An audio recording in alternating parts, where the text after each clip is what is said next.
Thanks for joining us today. Today we're going to be looking at blocks, specifically seated blocks. And again, I've got Ginger here. She's going to be demoing for us. And we're starting just in a comfortable seat, Sukhasana, right? Crisscross applesauce.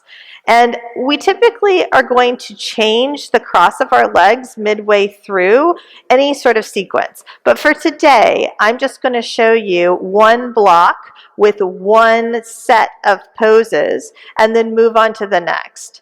Know that as you develop your sequences, try to change the cross of the legs and repeat everything that you've done with the cross of the legs on the opposite side, just to balance your students.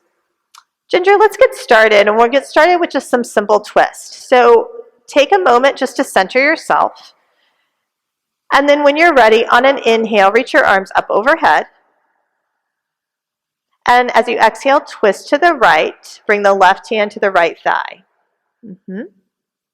Inhale, come back through center, and exhale, twist to the left.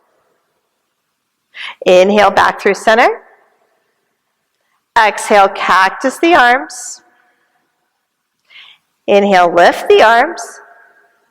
And exhale, fold forward. So she's on a block, so it won't be a huge forward fold, but a little bit.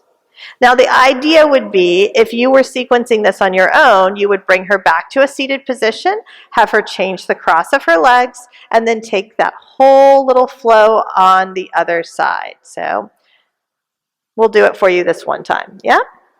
So crossing the legs, it feels a little weird, yeah? So we'll start. Inhale, reach the arms up. Exhale, twist to the right. Inhale, reach the arms up. Exhale, twist to the left. Inhale, reach the arms up. Exhale, cactus the arms. Inhale, reach the arms up. Exhale, forward fold.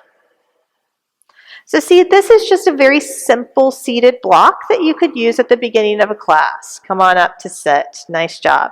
So if you want to remove the block from underneath your pelvis, and we're going to come and extend the legs forward on the mat.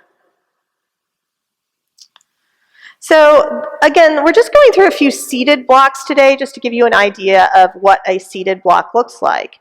Let's say we are seated with the legs out in front of us. We'll bring the right foot into the inner thigh for Jani Shirshasana. The left leg is extended. Inhale, reach the arms up overhead. Exhale, fold forward. And she can stay here for a few breaths. When she's ready, she'll inhale, reach the arms back up overhead. And exhale, release the hands to the mat next to her hips. So from here, we're going to bring the left foot to the outside of the right thigh. Both sit bones on the ground. The left hand is grounding. The right hand comes up on an inhale. And exhale, twist to the left. Inhale, get a little bit of length in the spine. And exhale, twist a little deeper. Looking forward on an inhale. And exhale, release and counter twist to the right. Nice. Coming back through center. Unwind the legs, straighten them out. And fold forward.